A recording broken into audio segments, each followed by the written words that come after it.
প্রিয় দর্শক মণ্ডলী, জেনজি ৭১-এ আপনাকে স্বাগতম। আজকের প্রতিবেদনে আমরা জানব এক বিস্তৃতপ্রায় ভূখণ্ডের গল্প, যেখানে মানুষ চায় স্বাধীনতা, চায় বাঁচার অধিকার। এটি পাকিস্তানের একটি প্রদেশ, বেলুচিস্তান। কিন্তু প্রশ্ন উঠছে, এই অঞ্চল কি আরেকটি বাংলাদেশ হয়ে উঠতে যাচ্ছে? আর সেই পরিবর্তনের পিছনে কি ভারতের সক্রিয় ইন্ধন রয়েছে?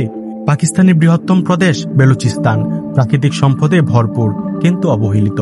এখানকার মানুষ বহু দশক ধরে নিপীড়নের শিকার, যেমন হয়েছিল পূর্ব পাকিস্তানে। এই অবিচারের বিরুদ্ধে গড়ে উঠেছে স্বাধীনতার দাবি।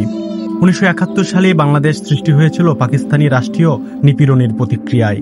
আজ বেলুচিস্তানেও মিলছে সেই ইতিহাসের প্রতিচ্ছবি। অসাম্য, সামরিক দমন, গুম, নিখোঁজ এবং গণবিক্ষোভ। ২০২৫ সালে Baloch liberal army train hijack করে ২৬ জন যাত্রী হত্যা করে। এই ঘটনার জেরে পাকিস্তান সেনা অভিযান বাড়িয়ে দেয়। অভিযোগ করছে, এই সশস্ত্র প্রতিরোধে ভারতের রয়েছে পরোক্ষ সহায়তা। পাকিস্তান সরকার স্পষ্ট ভাষায় বলছে, বেলুচিস্তানে ভারতের ইন্ধন রয়েছে।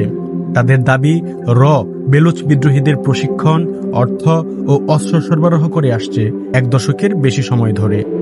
তারা এমনকি কয়েকজন ভারতীয় নাগরিকের স্বীকারোক্তিমূলক ভিডিও প্রকাশ করেছে। বিশেষজ্ঞরা বলছেন, ভারত হয়তো সরাসরি অংশ নিচ্ছে না, তবে কৌশলগতভাবে বেলুচ ইস্যুকে ব্যবহার করছে পাকিস্তানকে চাপ দিতে।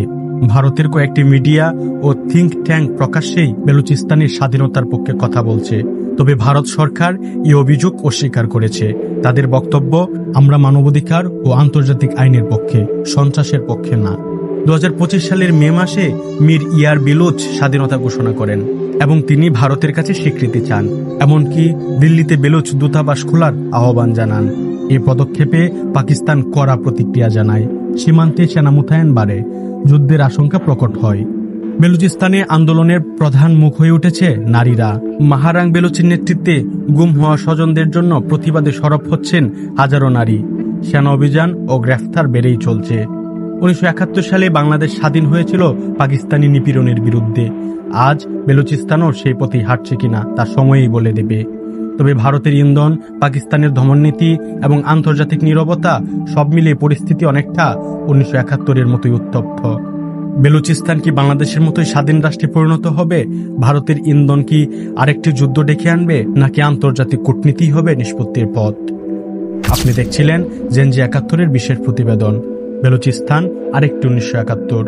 চ্যানেলটি সাবস্ক্রাইব করুন, শেয়ার করুন এবং কমেন্টে লিখুন আপনার মতে ভারতের ভূমিকা কতটা প্রভাব ফেলছে।